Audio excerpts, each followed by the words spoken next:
महाराजा का इलाज। यशपाल की कहानी।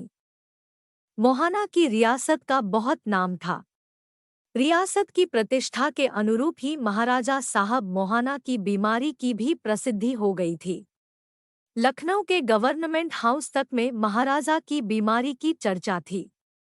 युद्धकाल में गवर्नर के यहाँ से युद्धकोष में चंदा देने के लिए पत्र आया था, तो महाराजा की ओर से 25,000 रुपए का चेक दिया गया।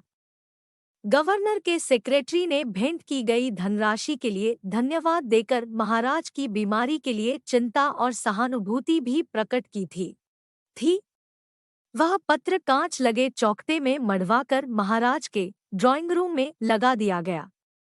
ऐसा ही एक पोस्टकार्ड महात्मा गांधी के हस्ताक्षरों में और एक पत्र महामना मदन मोहन मालवीय का भी विशेष अतिथियों को दिखाया जाता था। साधारण लोगबाग की तरह उन्हें कोई साधारण बीमारी नहीं थी। देश और विदेश से आए हुए बड़े से बड़े डॉक्टर भी बीमारी का निदान और उपचार करने में मुंह की खा गए थे। चिकित्सा शास्त्र के इतिहास में ऐसा रोग अब तक देखा सुना नहीं गया। ऐसे राजरोग को कोई साधारण आदमी झेल भी कैसे सकता था। महाराज गर्मियों में अपनी मसूरी की कोठी में जाकर रहते थे।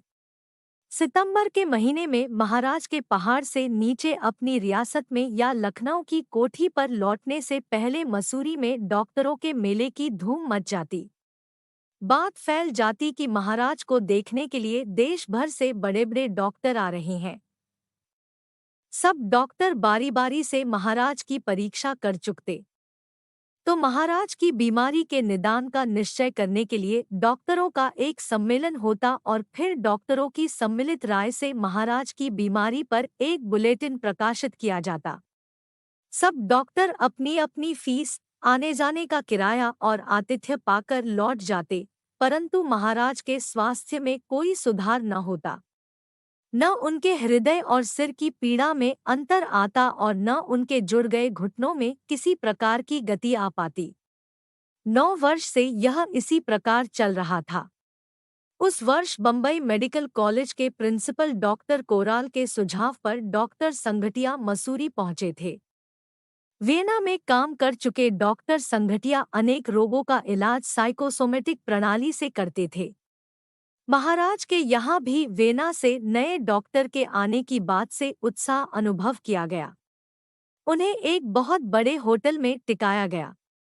दूसरे दिन वे महाराज की कोठी में लाए गए। ड्राइंग रूम में एक अमेरिकन और एक भारतीय डॉक्टर भी मौजूद थे।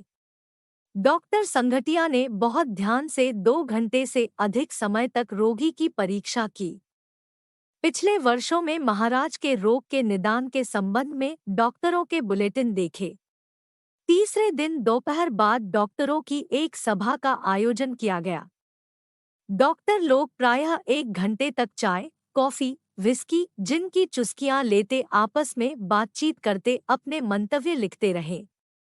4:30 बजे महाराजा साहब को एक पहिए लगी आराम कुर्सी पर हॉल में लाया गया। महाराज के चेहरे पर रोगी की उदासी और दयनीय चिंता नहीं, असाधारण दुर्बोध रोग के बोझ को उठाने का गर्व और गंभीरता छाई हुई थी।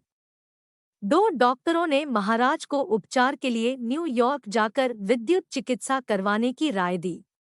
एक डॉक्टर का विचार था कि महाराज को 1 वर्ष तक चेकोस्लोवाकिया में कालोविवारी के चश्मे में स्नान करना चाहिए। सोवियत का भ्रमण करके आए एक डॉक्टर का सुझाव था कि महाराज की काले समुद्र के किनारे सोची में मात्स्यस्ता स्रोत के जल से अपना इलाज करवाना चाहिए। महाराज गंभीरता से डॉक्टरों की राय सुन रहे थे। 27वें नंबर पर डॉक्टर संघटिया से अपना विचार प्रकट करने का अनुरोध किया गया। डॉक्टर संघटिया बोले, महाराज के शरीर की परीक्षा और रोग के इतिहास के आधार पर मेरा विचार है कि यह रोग साधारण शारीरिक उपचार द्वारा दूर होना संभव नहीं है। महाराज ने नए युवा डॉक्टर की विज्ञता के समर्थन में एक गहरा श्वास लिया। उनकी गर्दन जरा और ऊंची हो गई। महाराज ध्यान से नए डॉक्टर की बात सुनने लगे। डॉक्टर संघटिया बोले, मुझे इस प्रकार के एक रोगी का अनुभव है। कई वर्ष से बम्बई मेडिकल कॉलेज के एक मेहतर को ठीक इसी प्रकार घुटने जुड़ जाने और हृदय तथा सिर की पीड़ा का दुस्साध्य रोग है। चुप बदतमीज। सब डॉक्टरों ने सुना। वे विस्मय से देख रहे थे कि महाराज पहिए लगी आराम कुर्सी से उठकर खड़े हो गए थे। उनके बरसों से जुड़े घुटने कांप रहे थे और होंठ फड़फड़ा रहे थे, आंखें सुर्ख थी। निकाल दो बाहर बदजात को। हमको मेहतर से मिलाता है। डॉक्टर बना है, महाराज क्रोध से चीख रहे थे। महाराज सेवकों द्वारा हॉल से कुर्सी पर ले जाए जाने की परवाह न कर कांपते हुए पैरों से हॉल से बाहर चले गए। दूसरे डॉक्टर पहले विस्मित रह गए। फिर उन्हें अपने सम्मानित व्यवसाय के अपमान पर क्रोध आया और साथ ही उनके होठों पर मुस्कान भी फिर गई। डॉक्टर संघटिया ने सबसे अधिक मुस्कुराकर कहा, खैर जो हो, बीमारी का इलाज तो हो गया।